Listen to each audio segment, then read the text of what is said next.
Welcome to episode 162 of Nobody Special. In this episode, we talk about shadow and bone, darkness and light. The Gospel Outpost presents Nobody Special.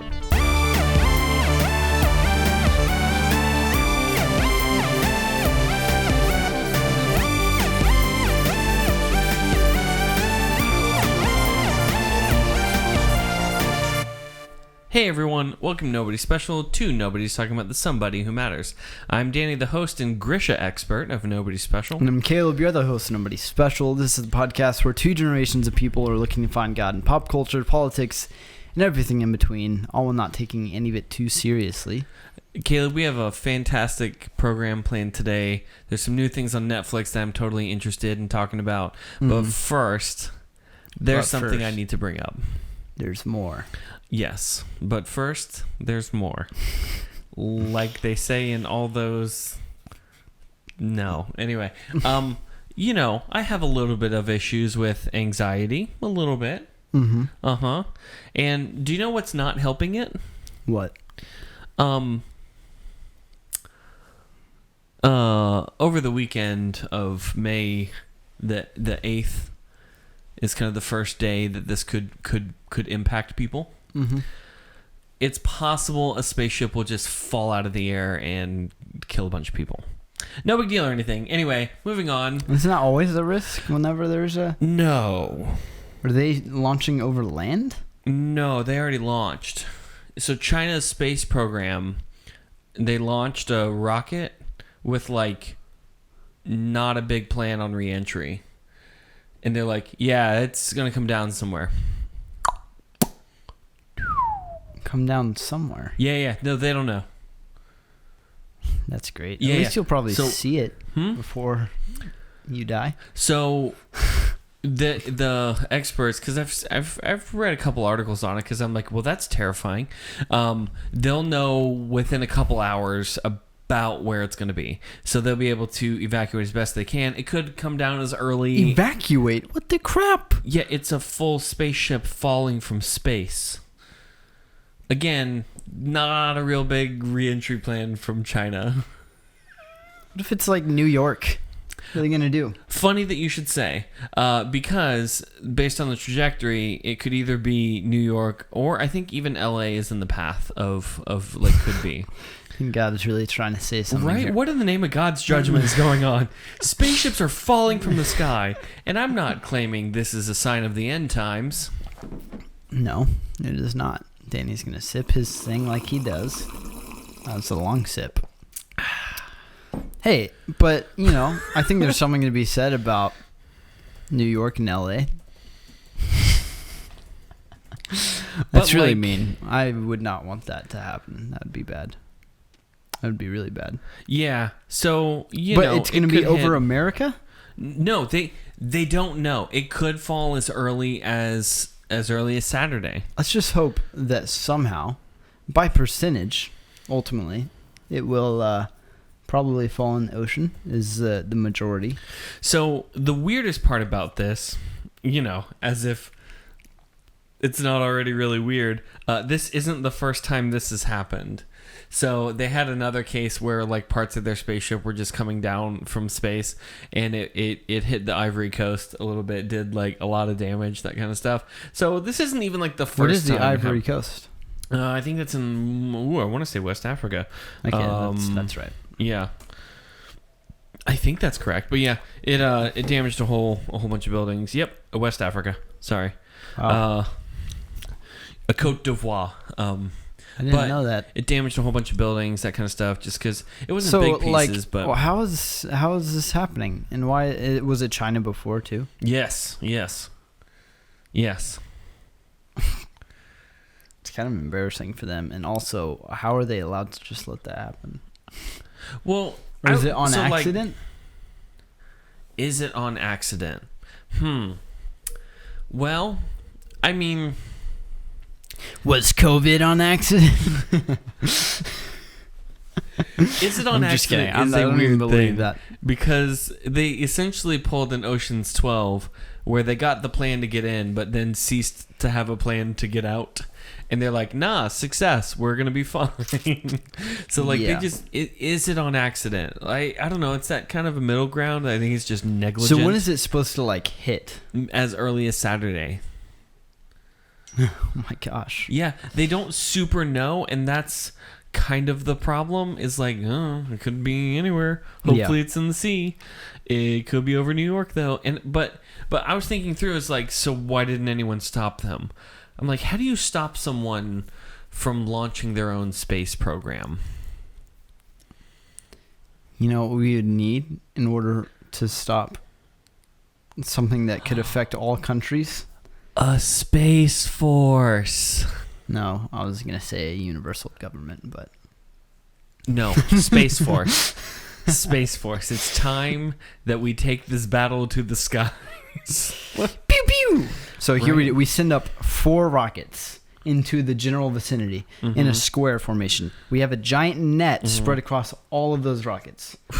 It flies up into the sky. A big net and catches them. But here's the thing: once they're up there, we actually don't have a plan for reentry. So now we have 5 rockets in the sky. Rockets work.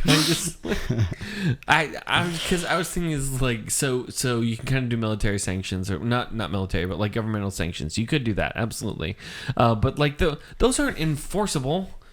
Like, the UN's not real, I'll just say. Like, they agree on things. Nothing that happens in the UN is anyway contractually binding at all. The UN basically like, hey, we'll be somewhat civil. That's all it is. But, like, none of it's binding.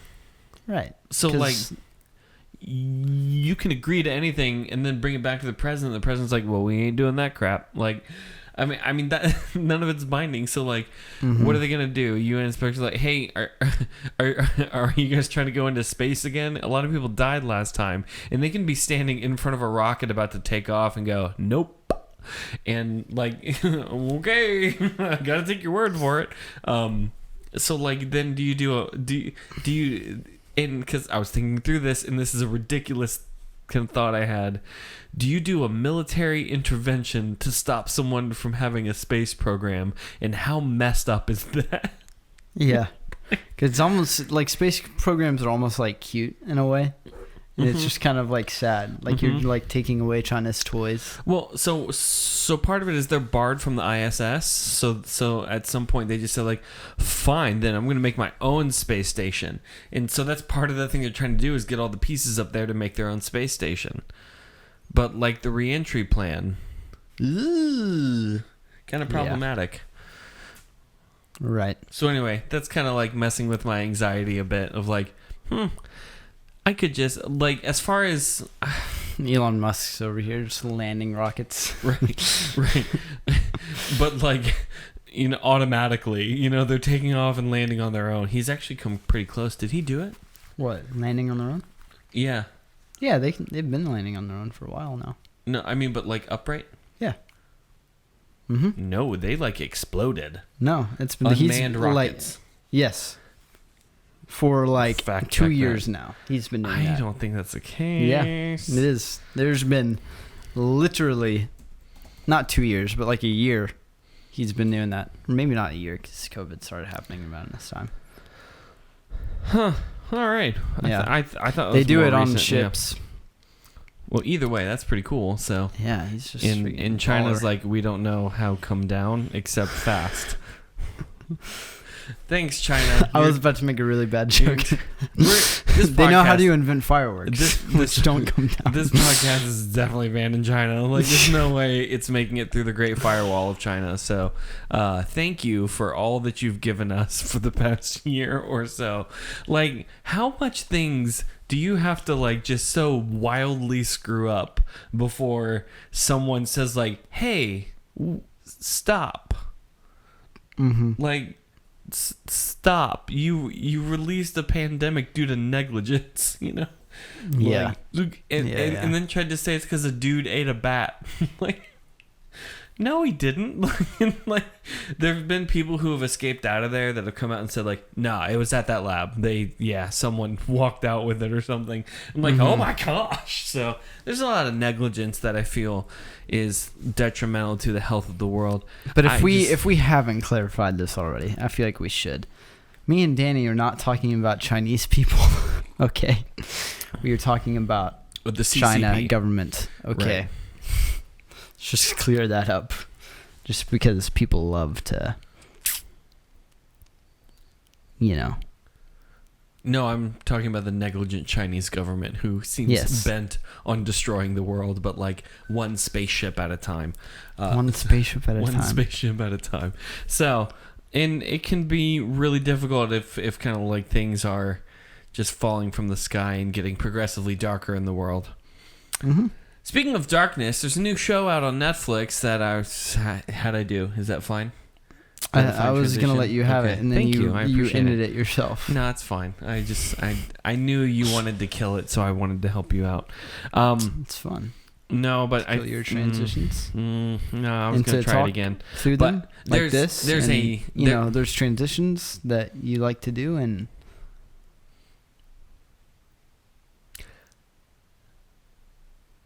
please don't I like to talk me. through them. Okay. So there's a new TV program out on Netflix called Shadow and Bone. It's based off a few books by author Leigh Bardugo. And there's no way I'm pronouncing that correctly. That's Leia or not Leigh? Sorry, my screen is not that bright, and I'm old. Yeah, Bardugo. That was actually the part I was more worried about, but I screwed up the first name. That's Bardugo. a cool last name. It really is. That's fun to say. Bardugo. It's a collection of young adult books that are about this girl named Alina who realizes that she has special powers. I'm really not explaining that great, but it comes in the midst of a time that there's this darkness that's been birthed that has caused a division in a nation, and they're trying to have the darkness go away, and it's it's and by fabled, darkness, Danny means literally like a pool of darkness. Yeah, not like some metaphorical kind of a dark cloud, but but darker. Is it separating two lands? That's what they made it sound like, because they sounded like you couldn't travel to the other place without having to go through the darkness. You can go around, but it takes like 7 days, and because they're in the middle of a war, because the country is at a war. The 7-day journey is through enemy territory is very painful. So a dark it's called The Fold, and it occurs in the middle of the country and kind of splits it in half. And it was created by a darkling who was mad towards power, who angered the king. King told him no, and he said, fine, I'm going to take my toys and goes, and he created The Fold. And they haven't been able to come out of it or get out of it or bring it down until the kind of the fabled sun summoner has come and keeps the powers in her to be able to bring it down, or so they think. And it's about this girl named Alina, who they find out is the sun summoner, who she didn't even know herself. And it's about her journey to understanding the giftings that she holds while still keeping track of her old pals in the non-powered world. Yeah. It's the regular people. I'm not explaining it great, but man, I'm about I think I'm halfway through the show, and I bought the books and I'm just like plowing through them. It is a phenomenal story, especially in the books, and it's just fantastic. And there's the author started off, they created the story of Alina. It's 3 books, and then went back and added additional stories about some other groups of people, and it's just building this world of things that are going on based on these people called the Grisha, that they have specific powers. It's kind of close to Avatar a little bit. There are a couple differences, but kind of Avatar. There's different benders essentially, right? That can do different things. There's fire, water, air. There's those that can mess with people's their heart and their mind in the process, and people that can create a material out of other kind of material. And then there's a darkling and one sun summoner. So it's really interesting, and Caleb and I have gone through an episode. So Caleb, what did you think about it? I thought it was good. I mean, I haven't read any of the books like Danny has, so I was going into it kind of blind. But it is good, and I was kind of confused at first, but it definitely got better and became more interesting, because it's just, I mean, anytime you watch the first episode of a show, it's just going to be confusing. Yeah. But it's especially in a kind of a program that's based off of a collection of books that the world is very fleshed out. Yeah, and that was what it kind of seemed like. Yeah. Was like, maybe they could have done a better job at explaining, because it just kind of felt like they were assuming I knew a lot of things. Right. But other than that, because I had Danny to explain a lot of it, I thought it was great once I got to. Because I'm nerding out on these books right now. So you had actually asked a good question in there. Is like, so who are they at war with? And I was like, they never really told us why. Like, they're just that's the thing they do. There's been a war for 100 years. So they never really explained what the war is about, other than we want your land.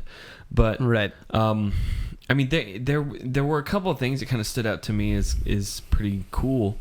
In the first few episodes, there's the B. I'm calling it the B plot. It's not the B plot, but the B plot of it's a guy named Kaz and a few other people. They're kind of they're trying to find the sun's summoner to bring her back to just get a lot of money, because she's very important, and they're like, we can make money off of that.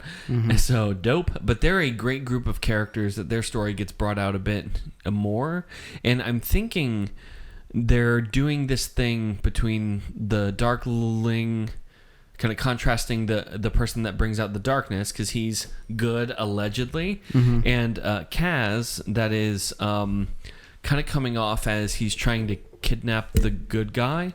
Right. I think that they're doing a misdirect, that the dark guy is I think he's gonna end up being the bad guy in this. You think so? Yeah, absolutely. And that Kaz is actually not as bad of a person as they make him out to be, even though his character is like crazy menacing the whole time. He didn't seem too menacing. He seemed like a guy just trying to make his way downtown, walking fast. But he's doing it by trying to manipulate everybody around him, and kind of no, not at all.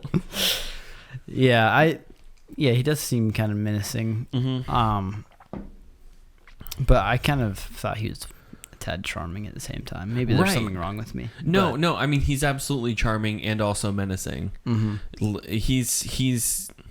And that's partially the thing I think that they're doing, and the Darkling guy is incredibly charming and comes off as, I'm just trying to help the world finally win the war. But he's playing around in darkness. And was he in the first episode? His feet were. Oh, okay. Yeah. I was about to say, I don't remember this guy that you're talking about. So in episode 2, as they're trying to get Alina to train with the magical people, she almost gets kidnapped, and he ends up popping in, and he cuts a person in half with dark power or something. Again, when I say it, it sounds really dumb. He cut a person in half with dark power. I'm saying it horribly, and I don't know how to say it better. The show and the story are fantastic, and I feel like I'm not doing it justice at all. But he did cut a person in half. Yeah. So he has a lot of dark issues and anger in him, and that leads me to think they're trying to do a misdirect on, hey, who's the actual bad guy here? I'm gonna laugh if you're wrong. It's gonna be hilarious. It wouldn't be the first time you're wrong on the podcast. I'm usually not about these kind of things, though.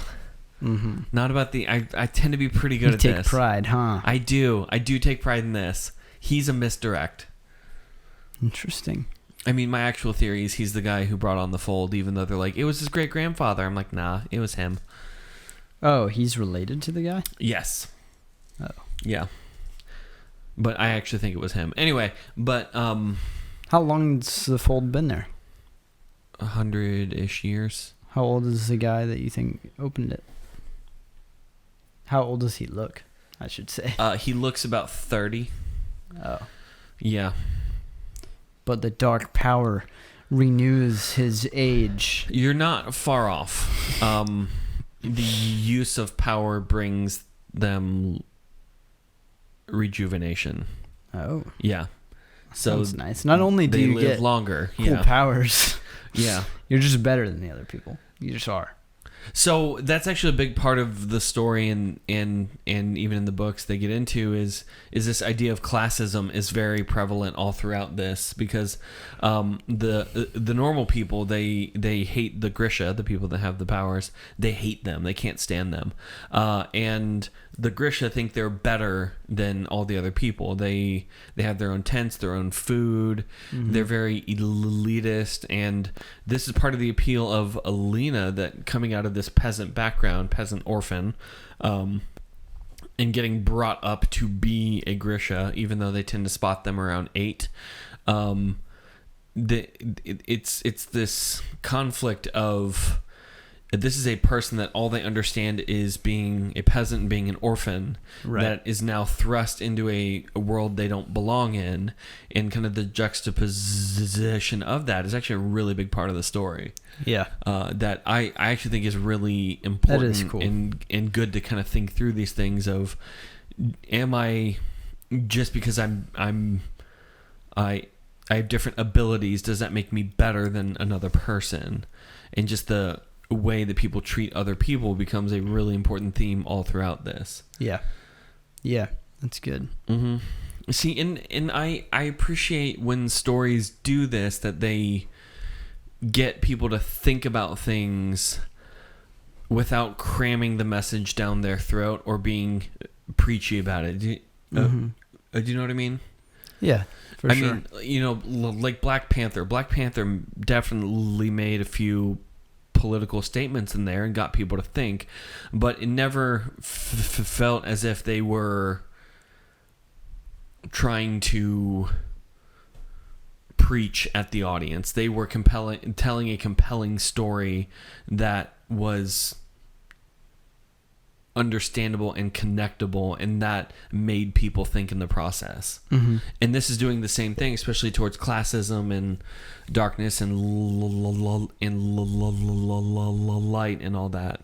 Yeah. It's getting people to think about the way they treat others of kind of a different class, which becomes really important. Right. I think there's just a difference between, shoving it down someone's throat, mm-hmm, like you're saying, and then actually weaving it into the story. Right. And I think the best way to do that is just to make it feel natural, like it's just already part of the world, and I think that's great. I mean, because especially we can even view it, sure, you can view it as race, but it also just makes me think about Christians, and how we oftentimes, it's easy for us to feel like we're better than people who aren't saved in a way. Right. Which is just so backwards, because we didn't have anything to do with us being saved in the first place. Yeah. And so it's just so easy to slip into that mindset of, I'm better than you. Yeah. When in reality, Jesus is the one who we should be boasting in. Right. Not and then inviting those people into it. Right. James 2, and I only know, it's kind of funny that you brought this up. Well, we've been prepping Bible studies on James 2 that talks about don't show favoritism, and kind of walks through that there's a James 2 1-13 kind of breaks down of kind of the first chunk is just judging other people because of their appearance, and then judging people because of their financial standards, and then judging other people based on what was the third one? I am so sorry. judging a person on whether or not they are a criminal or not. And then in 13, it tells that for judgment is without mercy to one that has shown no mercy, and mercy triumphs over judgment. And and the entire point of this, I think, is that by the time that you get to 13, you're supposed to go back and understand it as kind of the context of, okay, I'm a lawbreaker.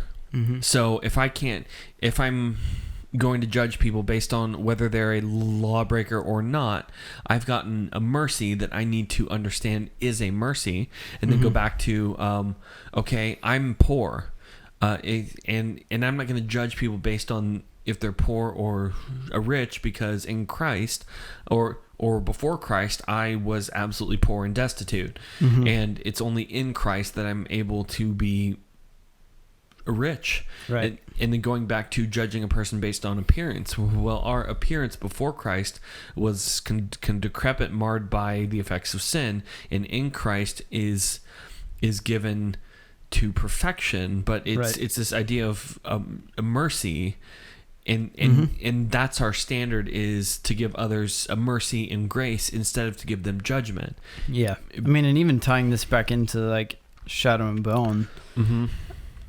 I mean, it's just so interesting, and even just, once again in our lives, these gifted people are judging, regular people because they don't have powers when they didn't actually do anything. They were just born with it, you know, which is cool. That's great. That's awesome. Yeah. But that just because you were born with some special ability doesn't mean that you have to automatically segregate, but that is what our flesh wants. Right. And it's just natural for the sin in this world to want to separate things that look different, that feel different, and it's interesting because I think we are better together. I mean, the Bible talks a lot about that. That these different backgrounds, these things that change our perspectives, often give us a better advantage to share the gospel and to minister to people, because you're able to reach so many different people walking through different things in life, and so it's just so interesting that that's what sin wants to tear apart. Right. Well, and it kind of gets into the worth of a person, like what is the worth of a person, and I think a lot of people tend to define that by things they can either do or to be honest, things they can do for me, is how all of us tend to define it. And if that's our standard, then of course we're going to start to class people and say like, well, this, they can do more for me than they can, so they're more important. And that is the opposite of the thing the gospel actually is, because we could do nothing to help Christ, and Christ gave everything to help us. And so, even if, our differences in ability and our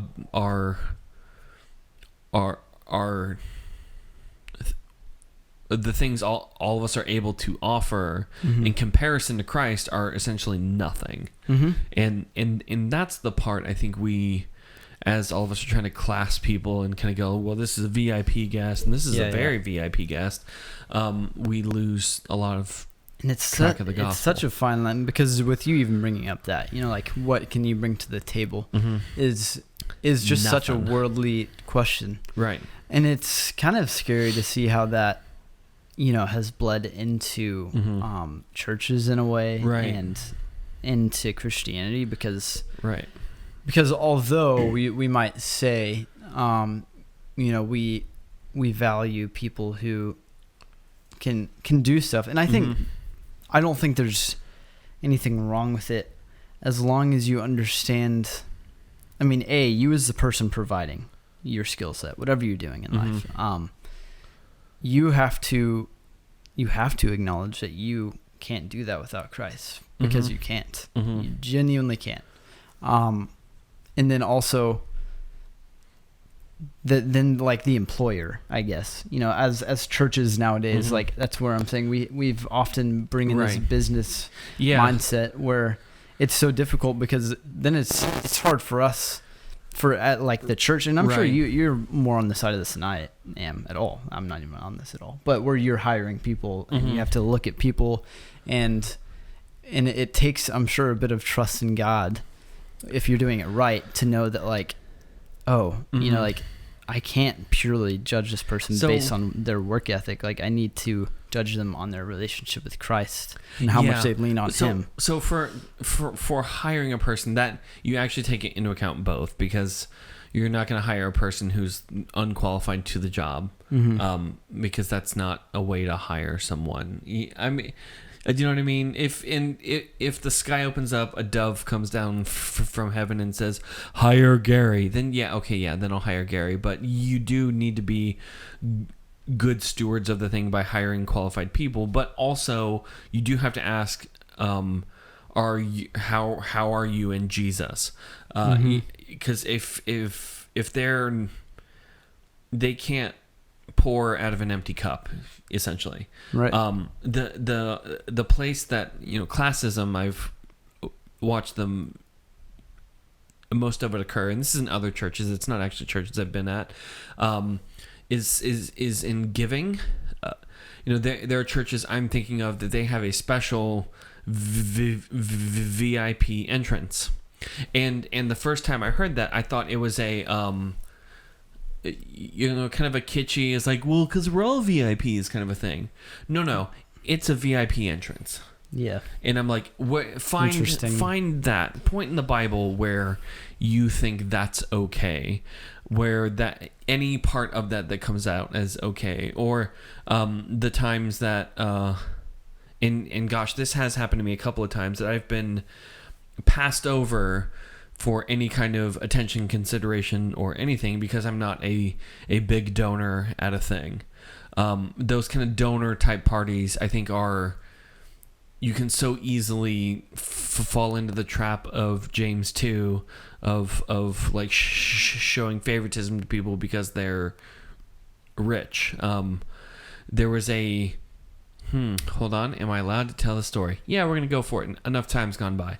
There was a mission trip. I was I was on as an adult. It was a teen trip, and we were told that a person in our group, that their dad was a donor and a board member, and the boss of the company came by and told us very specifically, "Hey, so this person's dad is a donor and a board member, and I really want her to have a good trip." Huh? Like, oh, sorry, that's not on me. Like, you, in no uncertain terms, tell me the thing you want me to do. And that's, there were some issues in that that we had to then take into account. Is this worth trying to fight this battle because dad's a donor? And we had a real struggle in that, because I mean that was actually in my quiet time that morning. I was reading James 2, and I was like, you can't have this type of classism based on a person's ability to give you money, because that's so antithetical to the gospel. And even just feeding into just appearance, that's all it is. Right. And I mean, me and Danny both come from a church where I mean, I don't feel any hard feelings sharing this. Where I walked in one Sunday, and there was a guest pastor in town preaching, and the pastor of our church came up to all of the youth section and said, "Hey, only the people who are actually, gonna look fired up and be worshiping should sit on the front 2 rows." And so I was like, okay, interesting. And so like stuff like that, where, wow, I just blew Danny's mind.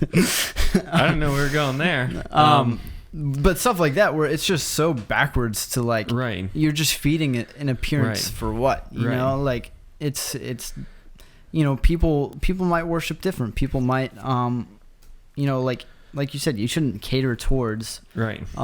These things that don't even really matter, and the Spirit is going to move how He's going to move. Right. And it just shows a lack of trust. It's almost a slap in the face of God because you don't trust Him with the things that He's, provided, and trust Him that He will take over your appearance, whether it means you look good or bad in the moment.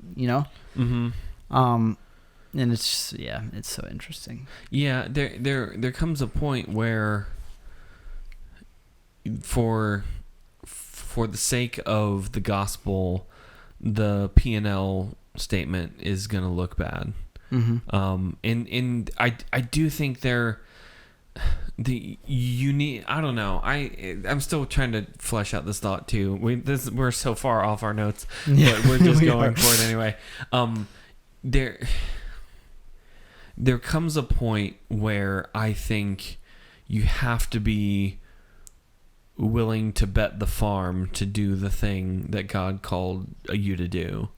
And especially in the financial things, I have found it a better practice to hold those not so tight. Because if I'm just carrying it as, hey, this is a gift and a tool God gave me to accomplish the means that God has set before me, then I'm able to not create an idol out of it. But if I'm only trying to clutch the pearls and hide them to the chest as close as I can and go, then that's just an idol, and God will deal with idols how God deals with idols. They don't get to stay. In one way or another, the idol will be destroyed. Right. And it's better to hand them to God instead of to have God snatch them from your hand. But I'm also not trying to say just be irresponsible in financial dealings and that kind of thing. Absolutely not. No, I think it all has to depend on what you think God is calling you to do, and part of this, you just have to trust.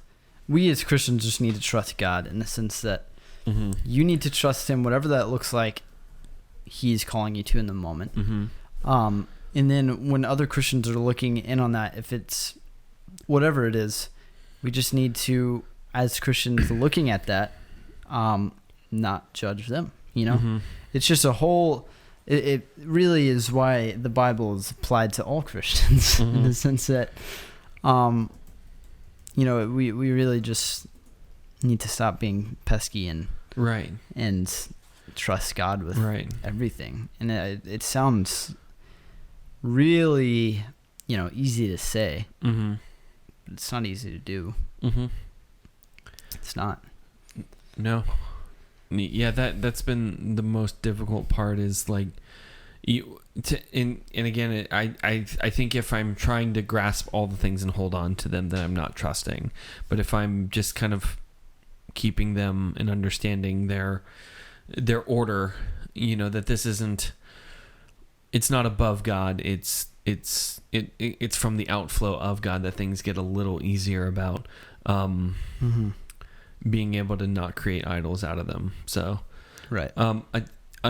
another like big theme of Shadow and Bone that I really want to get into, it was this dichotomy between dark and the light that is huge, important to the whole thing.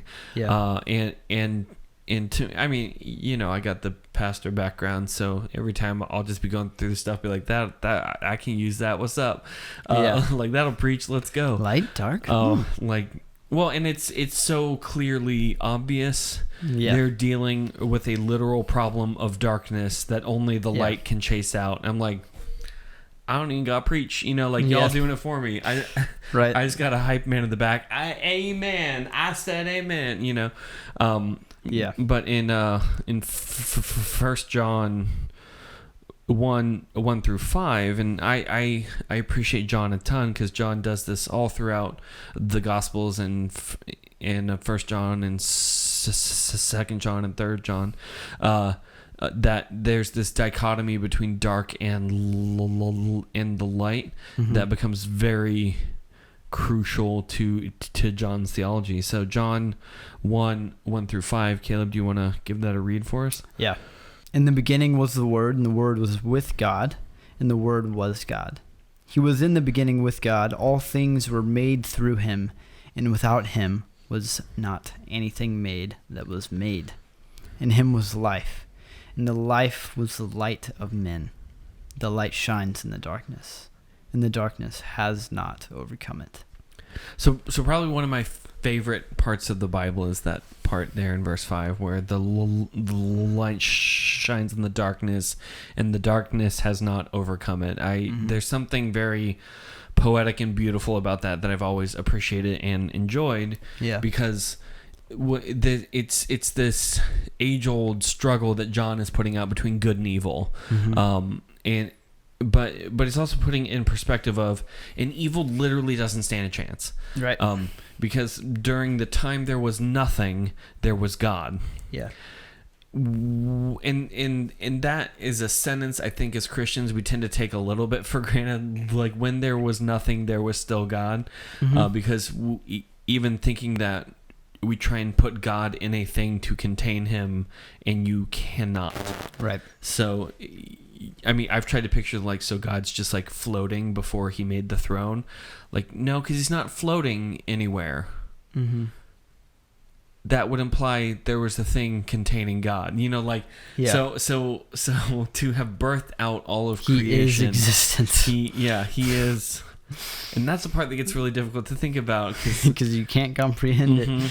And you literally can't. And the question kids ask, but where is he? And the answer is yes. He is. Yes, absolutely. But that the light shines in the darkness, and the darkness has not overcome it. Yeah. No matter the amount of darkness that it comes off this world has, darkness isn't winning. Yeah. And I think it's so cool that God created, just scientifically with law of how light works, has just created an image of who he is and how he operates in the world. And it's just so cool to look at this light that's hitting us now and to know that there is no darkness because of it, and that's just a law of nature, and that God has created that mimics his character and who he is just so cool to me as well. Yeah, that absolutely. Not only is it just like poetry that John is writing, sure, but it's also just poetic that God created it in a way. Sure, but I also appreciate that it doesn't just stop at the poetry of it. Although the poetry and kind of the symbolism are beautiful, it actually applies to our day to day. Right. I mean, I've had times, and I'm positive that you've had times too, that it's been not peer pressure, but I've wanted to cheat on things because people are cheating on things, or just if they're going to be a turd, then I'm going to also be a turd. And especially in Shadow and Bone, there's this idea of, do you pick up the weapon of the enemy to fight the enemy? And you can't actually do that. That's a big point in the story of Shadow and Bone, that the darkness can't actually drive out the darkness, only the light can. And I can't pick up the tools of darkness, cheating, murder, lying, stealing, just because the world is dark, and expect it to get any better. Because ultimately the thing that happens when we do wield those things in our life is we become conformed to the world. We look more like the world. Right. You can't, like you said, you said it perfectly. You cannot use things that are from darkness Right. to combat it. But like, boy, isn't it tempting? Like, it's incredibly tempting. Like, well, why not? Everyone else is doing it. Why shouldn't I? I mean, that was the thing. Even I struggled through, for like a few different things. It's like, why am I putting in all the effort and everyone else stopped trying a while ago, Right. to be pure, clean, that kind of thing, and then it didn't amount to anything. Right. Whereas other people are screwing up all over the place, and they seem to be doing fine. And it was kind of this idea of like, that's not the point. Right. The point isn't that you're. If I do this, then God will bless me, because that's just works based with extra steps. But that you're doing this because God is good, and they have scars that I don't. And it's going to seem crazy unless you're focusing on him. Because the moment we start to feel that way, and the moment I start to feel that way, and look at people, like you said, whether it's not being pure, whether it's right, anything that just bleeds into your life, that there's the moment some you people focus I'd on really those, like to punch. yeah, but when you focus on those things, your sight of what success actually, your definition of success changes from what it actually is. Right. That you start to see the temporary things of pleasure as more valuable than the goodness of God and Him doing work in His kingdom, and it's because it feels good, right? Those things do bring us pleasure, right? They do, but nothing like temporary. Yeah, pleasure, it's very temporary. But nothing like what Jesus brings us, and in the moment we look at those and stare at them and take our eyes off Him, you just lose sight of that so easily. I think a good amount of the teaching that people have gotten, especially like growing up, is to just say like, and it's not good for you, don't think about it. And I don't know, I just don't think that's fair. You have to acknowledge that, hey, this is why it is appealing. This comes off as appealing because of this. Now, here's why it fails.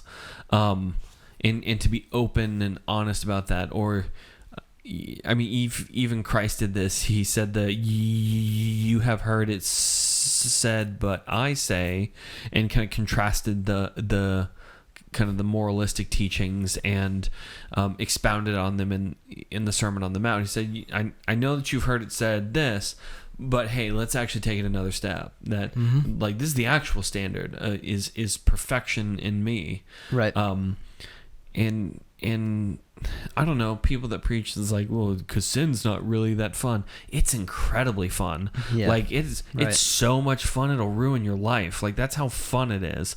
It's so interesting. I have to imagine, like, how standing there listening to Jesus,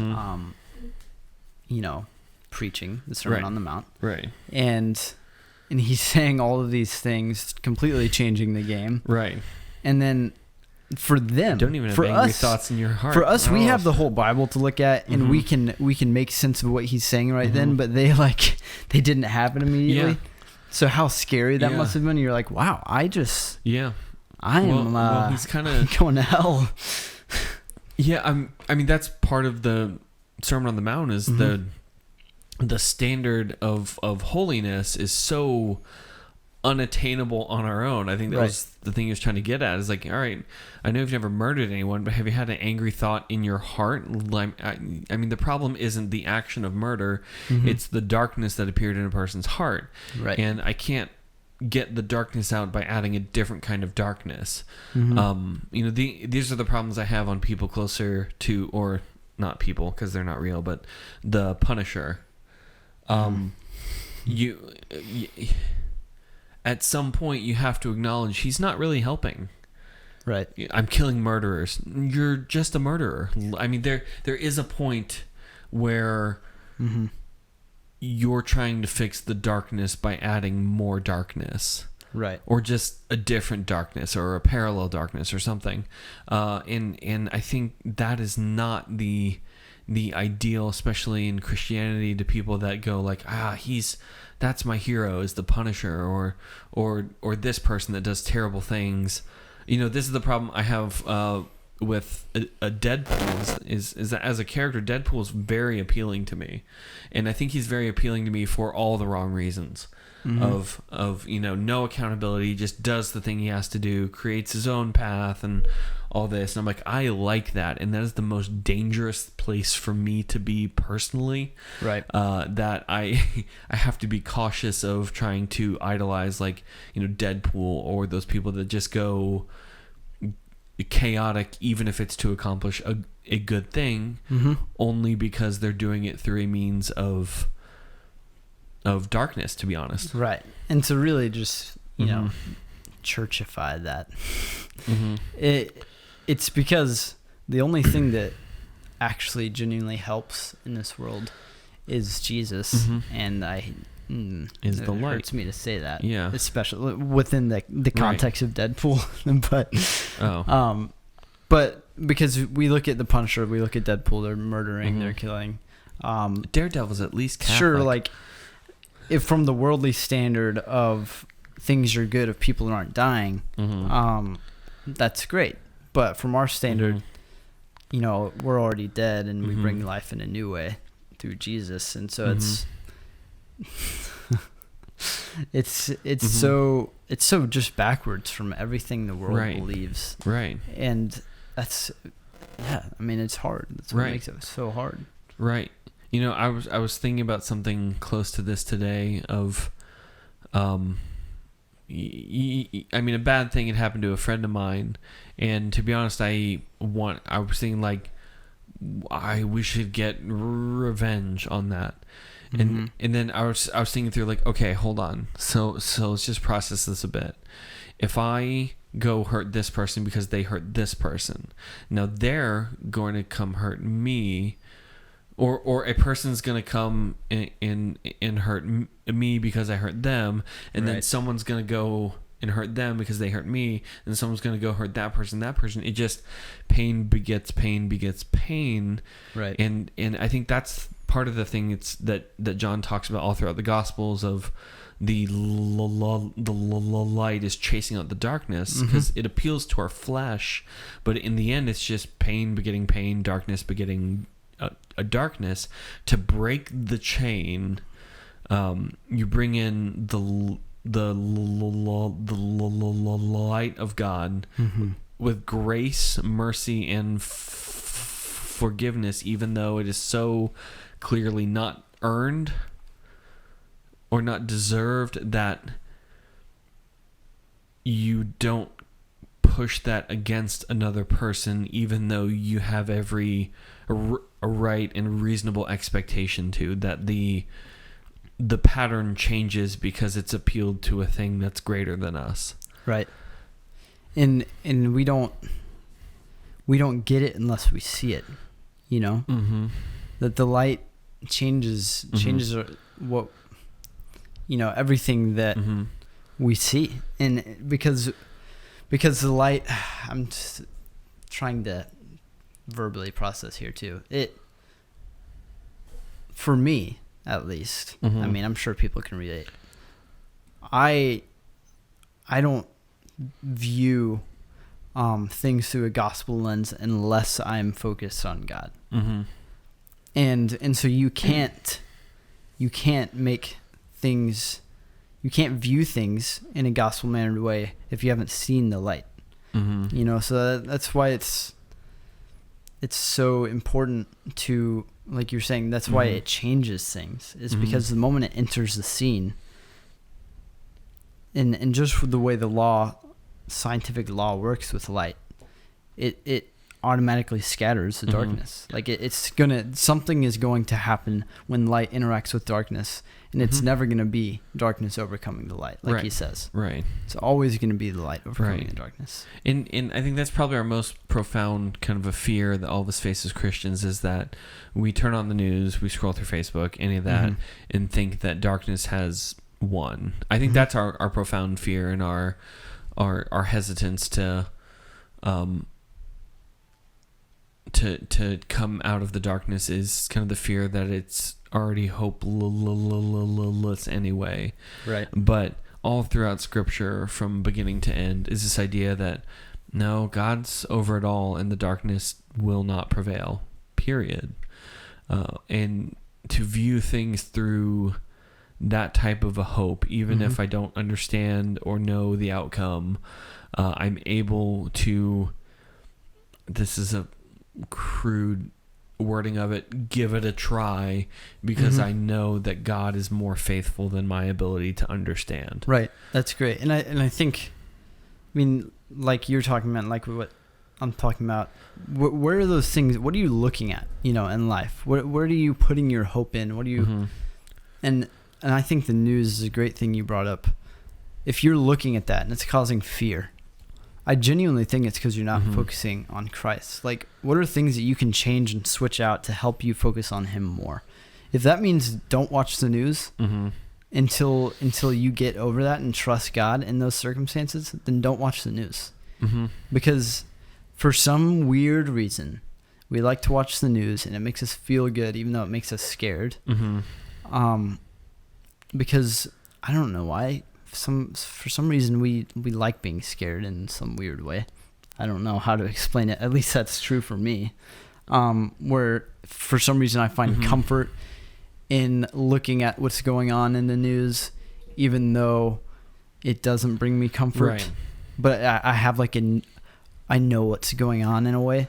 And so I think, like, what if you just didn't, whatever it is, I'm just using the news as an example. What if you just cut that thing out of your life until you were able to just trust God, read the scriptures that tell you that He's in control, that changed your view of success in life, that the view of success is reaching one more person for His kingdom, and that they would understand His love that He has for them, and that they would grow in Him and trust Him in their life, that it doesn't just stop at them surrendering their life to Christ, that they grow. And when you view it as that, like, it just makes you want to go out on the street and just start freaking preaching to people. And then the news is irrelevant at that point. So, like, how can you switch your view, and what can you take out of your life in order for you to focus on God more? Because that's the most important thing that we can do as Christians, whether that's placing people in your life, in community to help you do that, or cutting things out of your life in order for you to focus on God. Right. Absolutely. I do have this fun game I like to play with the news. And I'd like to take a moment and play this game now. Let's do it. It's a fun game. So I tend to go to foxnews.com and cnn.com and just see if we are actually living in the multiverse, where they have oddly collided and there are two competing realities going at the same time. Yeah. The answer is usually yes, we are. And that's the scary part. So Fox News, the top headline, "Follow the dark money. Biden's powerful chief of staff among many admin officials tied to shadowy donors." Thank you, Fox News. Shadowy donors. Now that seems as if it's a pretty big story. Right. You don't want shadowy donors. Right. But I mean, dark money, obviously, if it's this big of a story, they would report on it like bipartisan news. Right. CNN, steel prices have tripled. Now Bank of America is worried. Nice. Let's add the third contender, NBC News. Let's just see what happens. NBC News. FBI still after worst of the worst in Capitol riot. These are their top headlines. I don't know, man. I got nothing. Like, it's just it's funny to compare them side to side and be like, oh, it's a propaganda machine. Yeah. Sorry for the audio blowout. You just made them money, by the way, by doing that. So great job. Feeding the machine. I like to think I took a little because I read the article. Well, actually, this is coming a day late anyway, so no impact will be had by my doing this. Yeah. I'm going to click on ads on their site and just cost them money. Just like click. That actually does cost money if you click on an ad. Yeah. I think that gets the money. Who does that cost? The product. It costs the product money. Because ads are weird. They're paying for the ads? Yes. So if you click on it 1,000 times and like don't buy anything, they're going to be like, well, there's a lot of engagement on our ad, but we saw no rewards from it. So, right.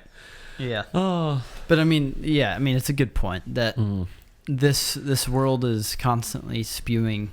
Doesn't matter what side of politics you're on, it's constantly spewing negative things and a negative view. And part of it's true. I mean, this world isn't going anywhere great. The Bible says so. That it is going to die. I found a fourth world. Sorry, continue. But we need to realize that it's basically how many people can we get on this safety boat until this Titanic sinks. And I think the point of the light shines in the darkness and the darkness has not overcome it is kind of the crux of this part of John is like, no matter the amount of darkness it may feel, darkness doesn't overcome at all. It may appear dark, but it will be fine.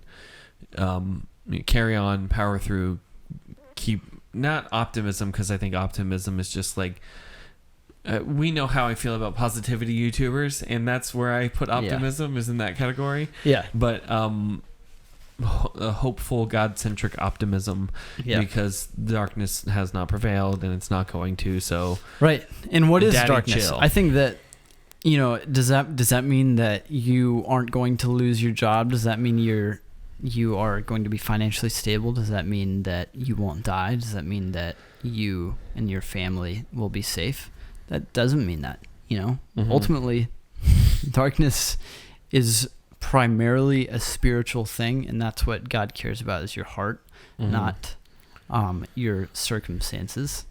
I'm sure that he would love for you to have a relationship with him instead of have an abundant amount of money, And in changing your view of what darkness is and what John is talking about. Now, it doesn't mean God doesn't want you. I think that he does want you to be safe and he does want to provide for you for sure. But you need to understand that it took a while for me to view that as purely. I mean, it is primarily spiritual. That the darkness will not overcome the light. Because we talked about it earlier. And it's just freaking dope that God is obviously the light in this scenario. And he is existence. And so it will not overcome. Yeah. So we want to hear from you guys. This is not a hard pivot. It's a continuing. We want to hear from you guys though. Where do you see the impact of Christ in the world and darkness not surviving? Because I think those are the stories that need to be told more than the others, instead of stuff's looking dark out there.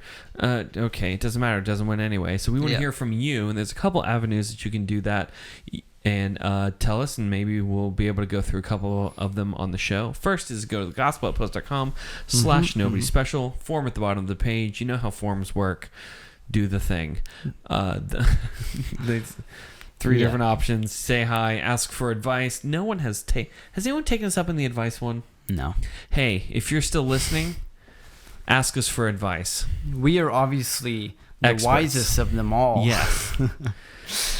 Who wants to hear 2 white guys on a podcast give advice? You can also format that's never been done. You can also go to Nobody Special Podcast on Instagram and Facebook. And if you follow us there, you can just see what episodes are posting when we are posting them on YouTube, on podcast platforms. But you can also DM us or comment and ask us questions or advice like we just talked about. And it's a great way to do that. And also YouTube. If you want to see our faces, that's a great way to do that. Not sure why, but all right. You can also subscribe, ring the bell, like, and comment below. And that's another great way to reach out to us as well. That was just for you, YouTube viewers. Yeah. You audio listeners. That's not the thumbnail. Could probably tell what Danny did, but that's not the thumbnail either. It will not be the thumbnail. So, well, Caleb, I have thoroughly enjoyed our conversation about all things new on Netflix that are actually worth watching. I have too. Yeah. I need to continue watching it. I am going to power through this bad boy this weekend. Yeah. So, and the books, which are super dope. So, right. Well, Caleb, I think that's going to do it for us today. So, Yes. I'm Danny. And I'm Caleb. And we are Nobody Special.